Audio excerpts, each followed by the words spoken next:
अब अगर compound microscope के बारे में आपको ज़ीरो नॉलेज है तब भी आप इस प्रॉब्लम को सॉल्व कर सकते हैं। वो कैसे मैं समझाऊंगा। बस बेसिक नॉलेज अगर आपको है तो इस प्रॉब्लम को सॉल्व कर सकते हैं। जैसे कि बेसिक नॉलेज क्या होना चाहिए देख लो आप लोग। यू शुड नो मैग्निफिकेशन के मतलब क्या है मालूम। यहाँ पर दो लेंसेस है, एक तो ऑब्जेक्टिव एक तो आई लेंस। तो मैग्निफिकेशन दोनों मिला के लेना, magnification of an objective plus magnification of an eye lens. और मैग्निफिकेशन के बारे में किसको नहीं मालूम, छोटे छोटे बच्चों को भी मालूम कि मैग्निफिकेशन का फॉर्मूला क्या है। मैग्निफिकेशन का फॉर्मूला है image distance by object distance, और इसका फॉर्मूला है image distance and object distance for an eye lens. Eye lens के बारे में दिया और ऑब्जेक्टिव के बारे में भी दे दिया। तो ये तो जनरल फॉर्मूला है। मैग्निफिकेशन का जनरल फॉर्मूला आप लोगों को मालूम है V by U। अब यहाँ पर दो लेंसेस है इसलिए दो लेंसेस का कॉम्बिनेशन ले रहा हूं मैं, बस इतना ही है। और इसमें से क्या करते हैं हम लोग, एक तो V0 by U0 को वैसे रख दो, और क्या करते हैं यहाँ पर VE के प्लेस में क्या ले रहे हैं हम लोग। देखो ऑब्जेक्ट यहाँ पर इंफिनिटी के पास, इमेज जो है ना फाइनल इमेज इंफिनिटी के पास है बोल रहा।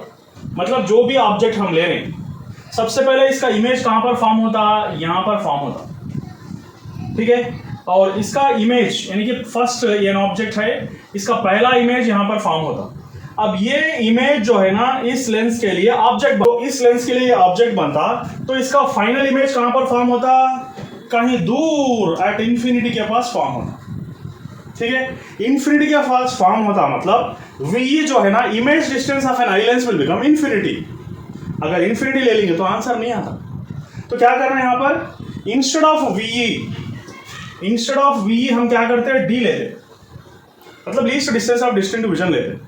और इंस्टेड ऑफ यूई क्या लेते, एफ ई लेते। क्यों लेते एफ ई, क्योंकि इमेज अगर इन्फिनिटी फॉर्म होना है तो 10th क्लास के अंदर आप लोग पढ़े कि ऑब्जेक्ट अगर एफ ई के पास अगर है तभी इमेज कहां पे फॉर्म होता, इन्फिनिटी के पास फॉर्म होता। इसका मतलब यहां पर इमेज, यहां पर ऑब्जेक्ट कहां रखेंगे, पहले ऑब्जेक्ट का इमेज एग्जैक्टली फोकल लेंथ था, principle of focus of eye lens के पास गिरता, तो इसका फाइनल इमेज इन्फिनिटी के पास चले जाता। तो सिर्फ इतने से चेंजेस हमको करना है। क्या चेंजेस करना है देख लो आप लोग। एक तो वीई के प्लेस में डी लिखना और यूई के प्लेस में एफ ई लिख देना, बस हो गया आंसर, आ जाएगा आंसर। अब देख लो यहाँ पर हमको यू नॉट दे दिया, ऑब्जेक्टिव का डिस्टेंस दे दिया। अब हमको फाइंड आउट क्या करना है, वी नॉट फाइंड आउट करना है। इसके लिए सिर्फ बेसिक फॉर्मूला यूज करो, 1/FE is equal to 1/VE minus 1/UE। ये तो सबको मालूम है, छोटे छोटे बच्चों को भी मालूम है कि ये लेंस फॉर्मूला है, ठीक है। तो 1/FE का FE क्या पर है, यहाँ पर फोकल लेंथ ऑफ है, ऑब्जेक्टिव बोल रहे ना तो इसलिए ऑब्जेक्टिव को लेना। तो यहाँ पर focal length of an objective दे दिया 1.2 सेंटीमीटर, तो इसको लिखो 1.2 सेंटीमीटर। ये तो वी नॉट फाइंड आउट करना है। उसके बाद यू नॉट कितना है 1.25, मतलब माइनस 1.25, ठीक है। अब माइनस ऑफ माइनस ये होता प्लस, तो यहाँ पर प्लस डाल दो 1.25।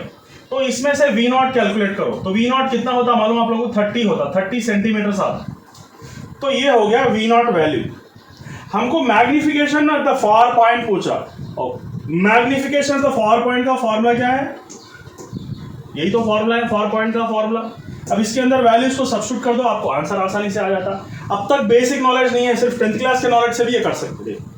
तो मैग्निफिकेशन हो गया यम, तो वी नॉट क्या हो गया हमको 30, और यू नॉट कितना हो गया 1.25, ठीक है 1.25, और डी का मतलब 25, और एफ ई दे दिया यहाँ पर 3 सेंटीमीटर बोल के, focal length of eye lens दे दिया आई पीस कितना 3 सेंटीमीटर बोल के, ठीक है।